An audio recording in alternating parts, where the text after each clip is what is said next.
Bismillah. Assalamualaikum warahmatullahi wabarakatuh. Oke, bismillah. Sebelum masuk ke akhlak, ya nanti yang banyak berpengaruh terhadap pikirannya Ibnu Miskaweh ini pikirannya Al-Kindi.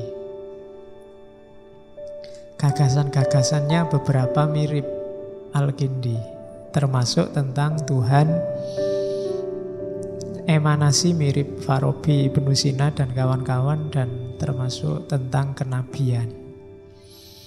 Kalau tentang Tuhan sama, hampir persis kayak Al-Kindi, cuma ada kalimat yang bagus yang mungkin mengucapkannya harus hati-hati. Menurut Ibnu Miskaweh, Tuhan itu jelas sekaligus tidak jelas. Itu kalau kalian di luar ngomong kayak gini bisa viral. Jadi Tuhan itu jelas sekaligus tidak jelas. Keberadaan Tuhan itu pasti jelas dengan segala hakikatnya. Cuma Tuhan jadi tidak jelas ketika ditangkap oleh akal pikiran kita yang terbatas.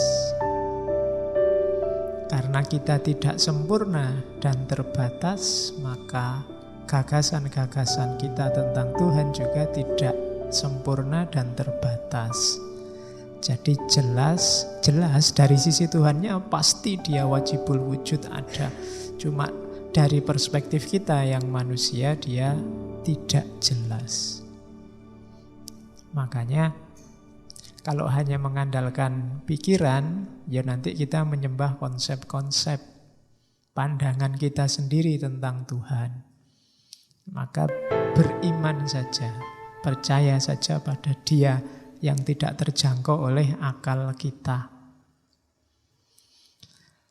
Terus yang kedua, gagasan tentang emanasi. Emanasi ini biasanya untuk mengcounter, kalau bahasa filsafat namanya creatio ex nihilo. Creatio ex nihilo itu menciptakan dari tidak ada apa-apa. Kayak tukang sulap itu tiba-tiba ting ada gitu. Itu bagi beberapa filosof itu tidak masuk akal.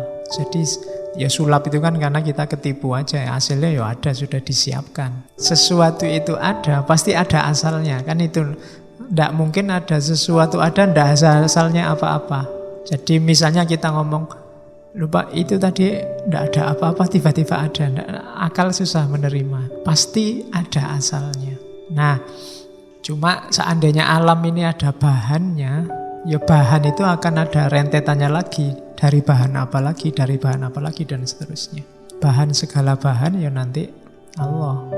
Berarti sebenarnya apa? Kalau ada cetak, misalnya kalau analoginya jajan misalnya, jajan itu alam semesta ini jajan, bahannya ya Allah sendiri. Karena sebelum ada apapun kan ada Allah. Maka materi, kalau bisa disebut materi, hal pertama yang jadi sumbernya apapun nanti itu pasti juga dari Allah. Jadi dirinya sendiri Allah. Makanya oleh para filosof emanasi disebut melimpah dari dirinya Allah. Kenapa? Karena bahannya Allah sendiri, dalam tanda petik ya. Ini kalimat-kalimat sensitif. Jadi bahannya alam semesta Allah sendiri. Kalau Aristoteles kan pakai logika, ada sesuatu pasti ada sebabnya. Sebab ini ada sebabnya lagi, sebabnya lagi, sebabnya lagi. Ya ujungnya tetap Allah. Berarti apa? Bahan paling awal ya Allah. Nah, logika paling gampang memahami emanasi seperti itu. Nanti dari limpahan dirinya Allah melimpah lagi sampai ke level paling kasar namanya materi. Jadi tubuh kita ini yang sekarang bisa dilihat ini, itu sebenarnya mungkin level terakhir, level materi. Di balik ini masih banyak rahasia-rahasia. Makanya kita disuruh membaca ke dalam oleh para filosof, juga oleh para sufi. Terus yang ketiga, kenabian. Kenabian ini ya jelas yang dimaksud Nabi Muhammad. Cuma manusia ideal, manusia yang punya kualifikasi utama selain Nabi itu filosof. Kalau Nabi keutamaan dirinya dikasih oleh Allah. Kalau filosof dia berusaha sendiri. Jadi filosof itu orang yang mengakses hakikat mengakses rahasia realitas berusaha sendiri. Sementara kalau nabi itu dikasih, dianugerahi oleh Allah. Filosof yang sejati dan nabi itu levelnya sejajar, katanya Ibnu Miskaweh. Masing-masing ada dalam keutamaan ilmu. Makanya para sufi itu yang menggali pengetahuan sampai puncak, dia di puncaknya disebut mencapai makrifat, memahami hakikat kenyataan, memahami hakikatnya realitas. Jadi itu gagasan-gagasan utamanya Ibnu Miskaweh nanti di beberapa kitabnya. Cuma karena banyak terpengaruh filosof sebelumnya, 3 ini belum terlalu menonjol. Nanti yang menonjol bagian akhlaknya. Nah, ini definisi akhlak yang sangat terkenal. Teman-teman yang belajar di madrasah pasti pernah dengar definisi ini.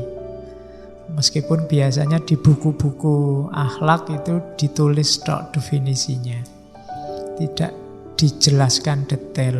Malam ini kita coba lihat detailnya. Jadi al-kholku, al-khuluku, karena akal katanya akhlak kan dari kata-kata khuluk. Khuluk itu sama satu akar kata sama kholak. Kalau pakai istilahnya Ghazali dulu, bedanya kholak sama khuluk.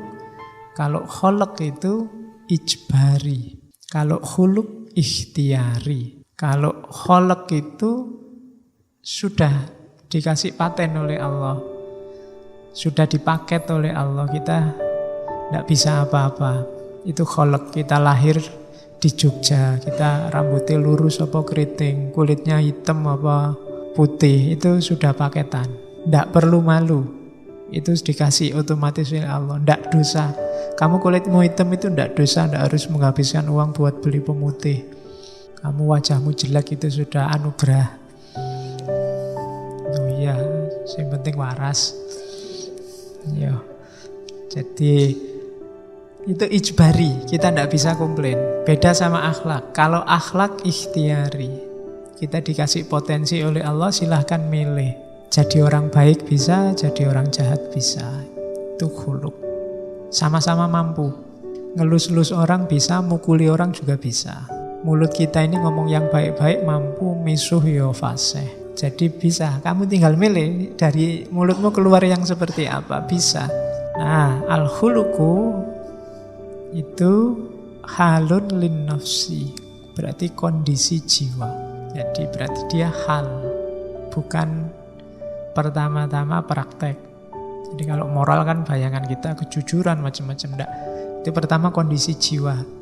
Kondisi jiwa yang mendorong perilaku, da'iyatan laha ila af'aliha, mendorong perilaku yang min ghairi fikrin wala ruwiyatin, tanpa difikirkan dan tanpa dipertimbangkan dulu.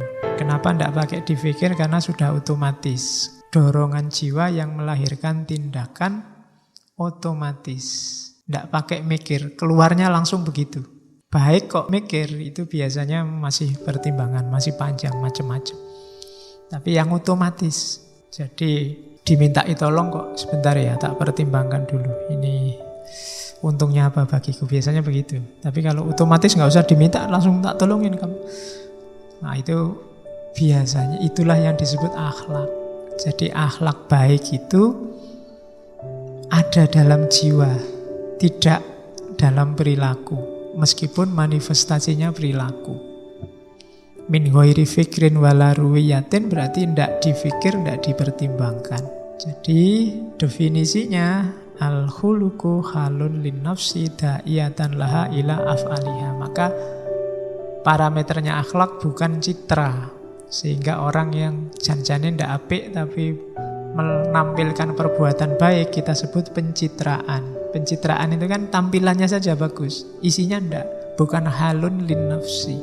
Jadi akhlak beneran itu halun lin nafsi, kondisi jiwa. Jadi yang digarisbawahi yang pertama jiwa yang mendorong tindakan yang tanpa dipikir mendalam, otomatis keluar. Itu berarti akhlak. Orang yang jiwanya jujur, otomatis saja akan keluar kejujuran itu tanpa harus dirancang-rancang, direncanakan. Terus tujuannya akhlak. Kita belajar akhlak itu tujuannya apa? Karena tadi akhlak itu pendidikan jiwa untuk melahirkan tindakan spontan, berarti melatih jiwa, membiasakan jiwa untuk terbiasa dalam kebaikan. Itu tujuannya pendidikan akhlak. Jadi biasakan dirimu dalam kebaikan. Upayamu membiasakan diri dalam kebaikan itulah pendidikan akhlak. Jadi mendidik akhlak, bukan diceramai. Kenapa kok pendidikan akhlak itu di sekolah ada, pendidikan moral ada. Di sekolah-sekolah, di pondok-pondok pesantren, di lembaga-lembaga biasanya ada pendalaman moral lah, pelatihan SQ dan macam-macam. Tapi kok rasanya masih banyak orang yang tidak mengutamakan moral. Karena cuma diceramahi, cuma dikasih tahu, tidak dibiasakan. Pendidikan moral yang bagus itu pembiasaan. Pembiasaan apa? Kalau di situ pembiasaan dalam kebaikan. Orang yang terbiasa dalam kebaikan nanti sampai pada terminal namanya kebahagiaan. Kebahagiaan itu terjadi kalau kebaikan kita utuh, baik dari aspek lahir maupun baik dari aspek batin.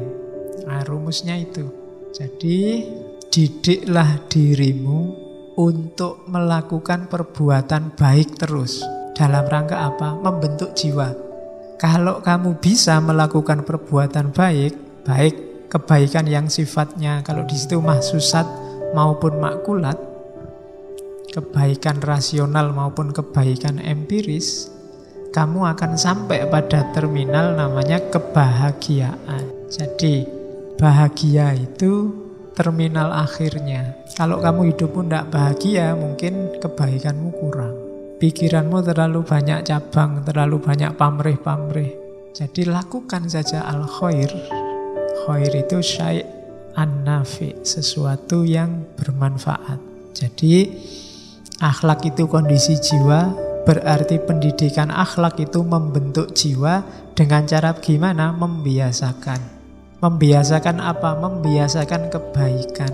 Kalau sudah kita terbiasa melakukan kebaikan, dia akan keluar dengan sendirinya. Disitulah lahir namanya sa'adah, kebahagiaan. Jadi itu tujuannya. Jadi rumusnya simple tadi ya. Ini kalau diomongkan gampang, cuma dijalani abot.